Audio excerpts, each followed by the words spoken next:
We're here with Jake Hojnacki, Franklin College 5th year senior,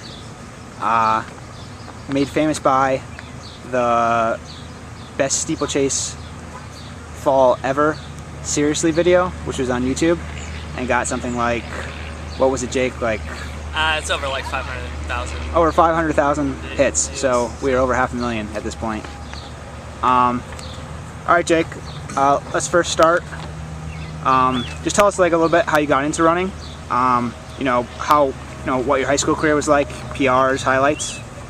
I was basically forced into running. My older sister, she ran track and cross country. I started off playing soccer, but that was in the fall, and my parents didn't want me being lazy in the spring, so they made me do track.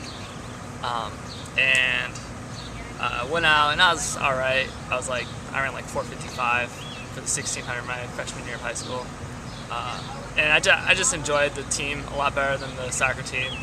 Our soccer team was kind of douchey, so I just up and quit soccer and decided to run cross in the fall of my sophomore year of high school. Pretty average, I don't know, somewhat decent in high school. Ran split 201 in the 4x8 as a sophomore. Qualified for state that year in the 4x8. Ended up running like 17:09 for the 5K in cross country by the time I graduated. 4:31 for the 16 and like 10 flat for the 32.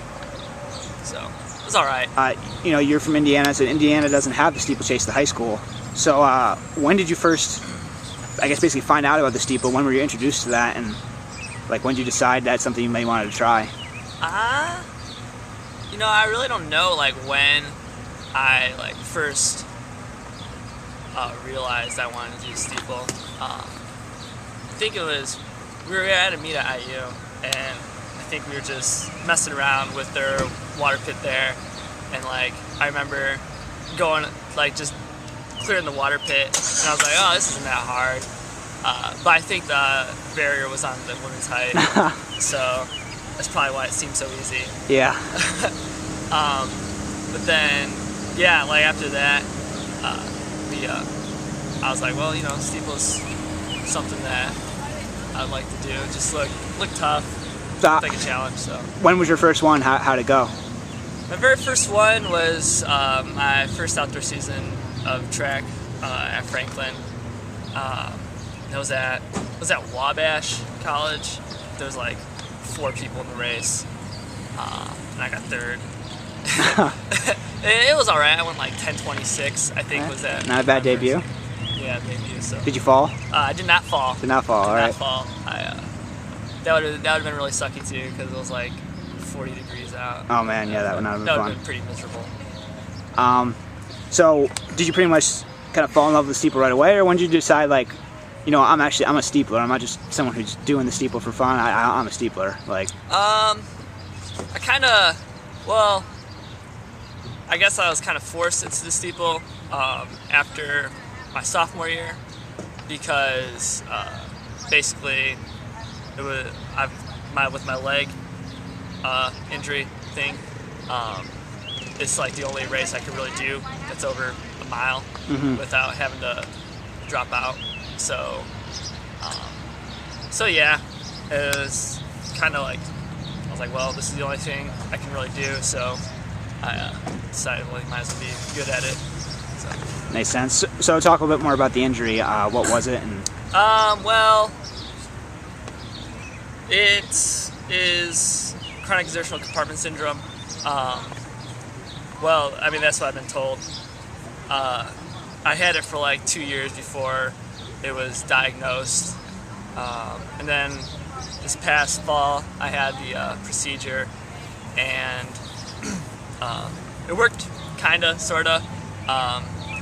It allowed me, because before the procedure, I could only get like a mile and a half of hard running, anything below 6-minute pace. But now. So what do you mean by you couldn't get more than that? What happened? I would just lose control of my foot, with drop foot. It just started flopping around and get really tight. Painful. Yeah, and then now it's where I get like around 2 miles, 2.5 before it starts to act up. After post procedure, that is. So the doctor just says that it's nerve damage and it might get better, it might not. Just give it time. So you essentially can't race anything more than 3K because your leg will start acting up. Yeah. So I can't like do any tempo runs or anything like that for extended. Now my PR is 9:37. So it's a 50-second drop from freshman to with injury and surgery in there as well. You said you had the surgery in the winter. How was the comeback from that? It wasn't. It went actually pretty well. It actually surprised me. I got back up. It took about a total of like probably 2 months off total. I mean, ellipticizing, but ellipticizing sucks. It's the devil's exercise. But I started off small and I eventually worked up to like 80 miles a week. But I started my student teaching then, and just between teaching and trying to run 80 miles a week without having a base from the fall to back that up, it was rough on the body, so I just dropped back down to like 70. Okay. And actually, I ran pretty well off that. So. Yeah, I mean you had a pretty good indoor season, right? You PR'd in the mile. Is that right? Yeah, like 4:30. Okay. So went from like 4:33 to 4:30. Still coming off of surgery in just a couple months. That's pretty good. What do you credit that to? Like, most people, surgery and then 2 months later aren't setting a mile PR. Yeah.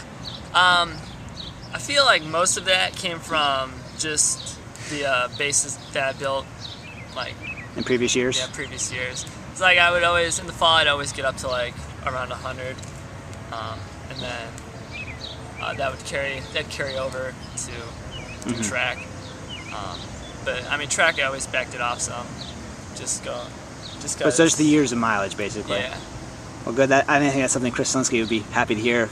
Chris is watching this because he's had the surgery and take advice from Jake Hojnacki, the guy who falls on his face in the Steeple. All right. Well, let's talk about the fall since that's why we're here today. So the actual fall, I guess. What were your thoughts like? Basically, as you're going to that steeple, and when did you realize you were going to fall? What was going through your head? Well, I mean, that happened on the second last water pit, so 6-1. So basically, like the first 6 laps, I was pretty pumped because I was in first. The guy I was beating, Jacob Nagali, he ran 9:40 on the steeple the previous year, and he'd won cross. I think he won cross the fall before. So I don't know. I was kind of looking forward to racing him and using it as a confidence builder because I knew I was in decent shape. And you had a decent lead on him. Yeah. And so you just, especially in like college, I mean, you don't always, especially like someone in my caliber, you're not always up there running in front. Like you don't. Winning races is few and far between. So I was like, oh, hey, I'm first. This is pretty great. I was a little tired. Probably set a little too fast pace early on, but it wasn't nothing too. I wasn't like rigging up with like 800 to go or anything like that. But I could feel in the legs. So the fall, how'd it happen? Like I don't know. It happened so fast. I wanted to push off on the barrier, and I just didn't get my foot up all the way, and I kind of just like hit it in the middle of the barrier, and next thing I know, I'm laying face down in the water pit. And I mean, it wasn't the water was really cold, and I just went into shock, and I thought I was gonna drown in about 6 inches of water. Later on in the video, you looked like you were about to drown. Yeah, it was scary. Just because, I mean, it was hot out, but the water was cold, and I like, you know, you're racing, so your body temperature's up there, and going from hot to cold in seconds. I mean, I thought my world was coming to an end. And then, all right, so you're in the pit. Like, what are your first thoughts? Like, oh, I need to get back up. I need to race. Oh yeah, like I was like, all right, gotta get up. But just from being in like shock, like I couldn't. Like I was like, let's go. And then 2 seconds later, yeah, and my body was just like, it was like, no, you're not doing anything. Well, and you get landed on, obviously. Well, yeah. So I'm like trying to get up, and I finally get all my limbs working, and like I get up, and then I hear Jake go, oh shit. And like as I turn around, he like lands on my back and sends me underwater again. And I'm like, all right, now I'm gonna drown. I have this guy on top of me. And so like if you look, it looks like I'm trying to like hit him as he's running away, but really that's me just like flailing, trying to not drown in the water pit. Yeah, it looked like it took you some time to get out of there. Yeah. The guy in the camera filmed you for like a good extra 10 seconds, and then yeah. I don't know if you've seen the video. Obviously, he said, "Why am I still filming this?" Yeah. and turned it off. I mean, honestly, I would have kept filming. I mean, I'm definitely the kind of guy who laughs when people eat it during the hurdles or something like that. And I guess that was just karma catching up to me. But now I don't feel bad when I laugh at people, like when I laugh at others' misfortunes, because I mean, you know, there's like, 500,000 people have laughed at you. Yeah, there's 500,000 people laughing their asses off at my. I've watched it at least 20 times and laughed every time. It's, it's I mean, good. I laugh too. So. All right. So I mean, you talked about turning off the camera. It's probably actually good they turned off the camera because YouTube might have censored that video afterwards if they hadn't. I was pretty irate after that whole situation. Now they turned off the camera. I mean, do you just stop right there in the pit, or do you kept? I tried to keep going. I got up, kind of like pulled myself together, ran about 20 more meters, and wasn't happening. It wasn't not happening. So and there was some colorful language at that point. Yeah, I proceeded to have a mental breakdown on the infield of Rose-Hulman's track. I was pretty mad. My coach knew it was coming, and he came running over and he's like, "Relax," and I was like, "No." It happens to the best of us. I mean, Alan Webb indoors last year. I mean, he threw his tantrum or whatever. It happens. Yeah. So I threw some 4-letter words out there, but it's all cool. All right. I wasn't mad at Jake. I was gonna ask the next question. I mean, the way Rose-Hulman's barrier was set up, they had the cover on it, and you can't see what's going on in the actual water pit.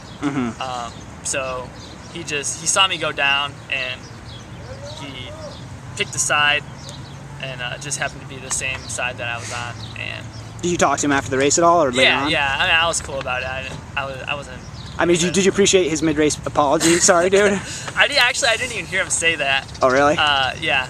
I just remember getting up and seeing him like 20 meters ahead.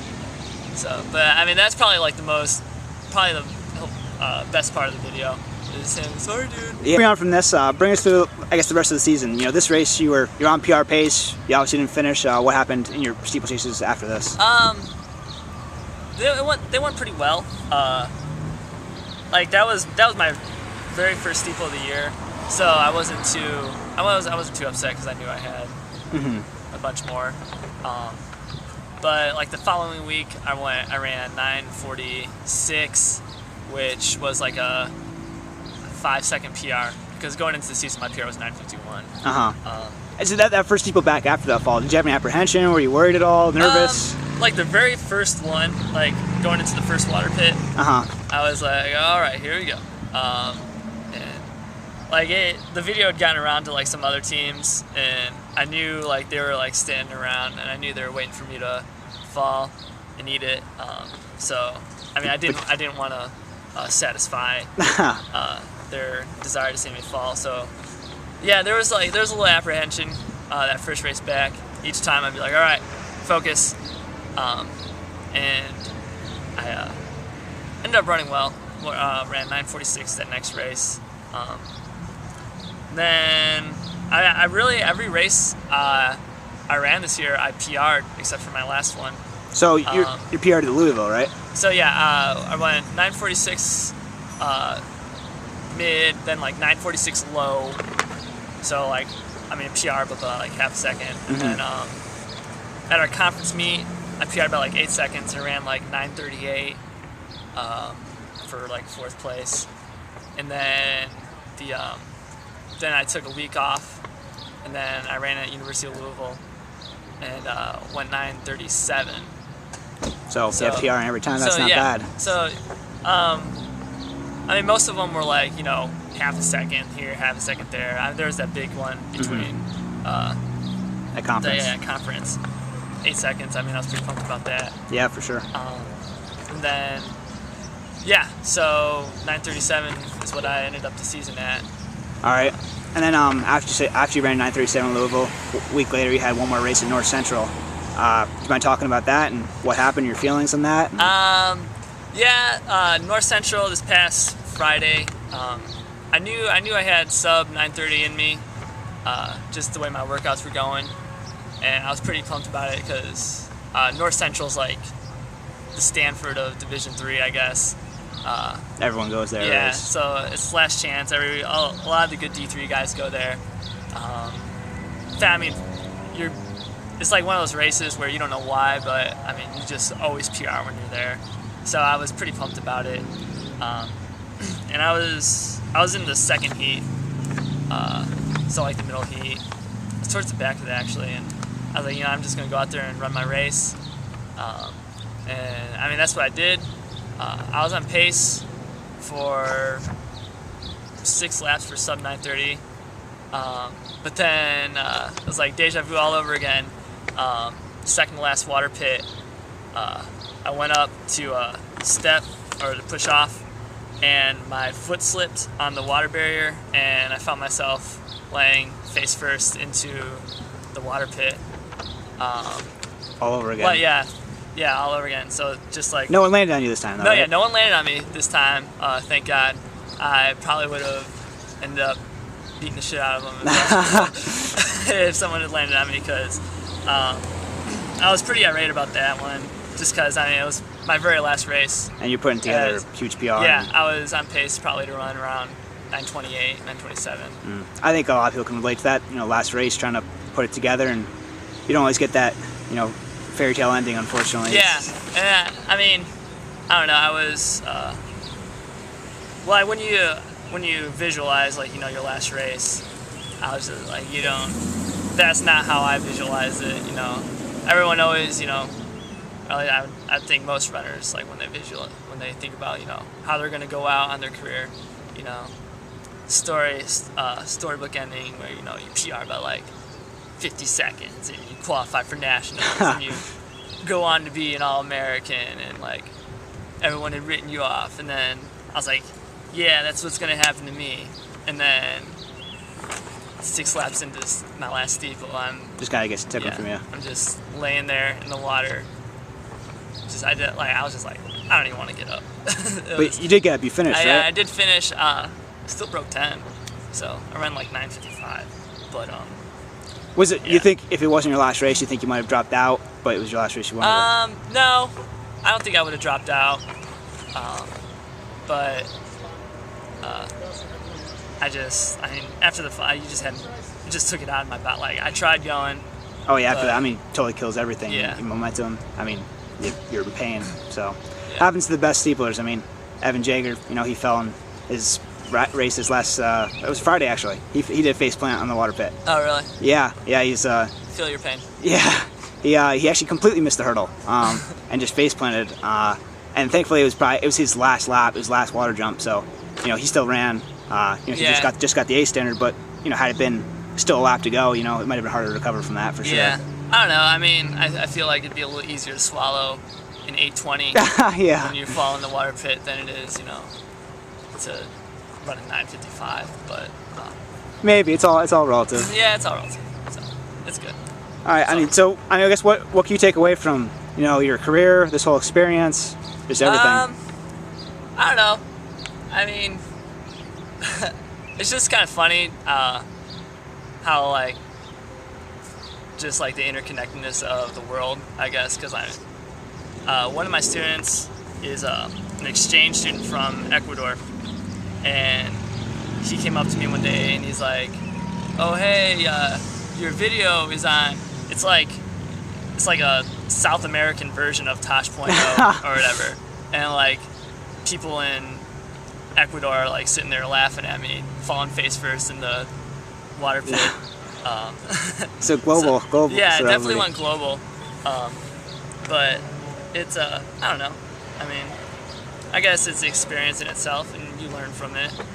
I guess. Are you happy with your career overall? And I mean, yes and no. I mean, I guess I'm proud to say I didn't quit when I had plenty of opportunities to. I mean, yeah, compartment syndrome, surgery, not everyone can come back from that stuff.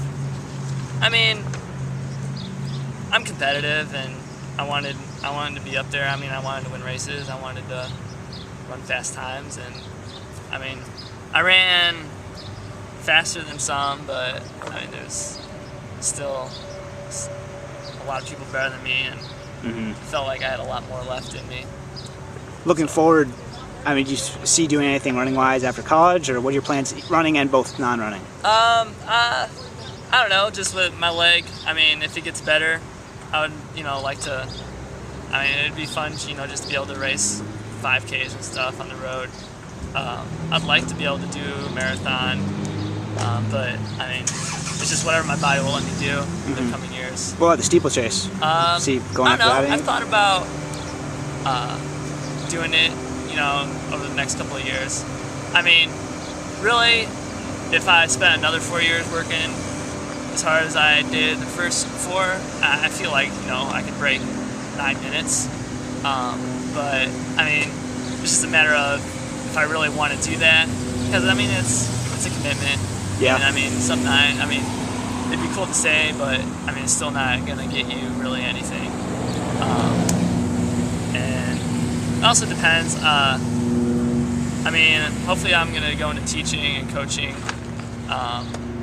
Or I also applied to the Peace Corps. So, I mean, I've got a couple options out there. So, I'm just playing it by ear right now. Okay. What happens, happens. All right, well, that's all I have. Anything else you need to add or want to add? Or? I was pretty upset at the fact that the girl from, was she from like BYU or whatever, where she ate it on the steeple. Oh, the one you saw that? Yep, I did see that one. Yeah, we had that one up too. Yeah, I was a little upset. That got a lot more publicity than mine. I thought my fall was much better. But I mean, I guess because she's a girl. Yeah, I was gonna say, man. I mean, I agree with you, but Yeah.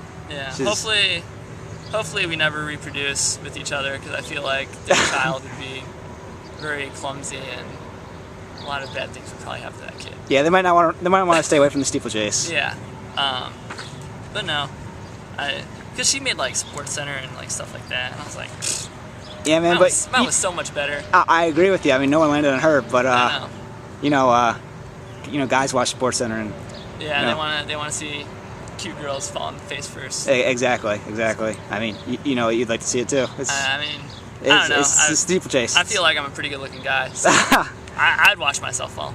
All right, well, sort of half a million people. Yeah. So, all right, well, that's all I have for you, and Jake, thanks for giving us your time, and congrats on a great career, and good luck with everything in the future. Thank you. All right.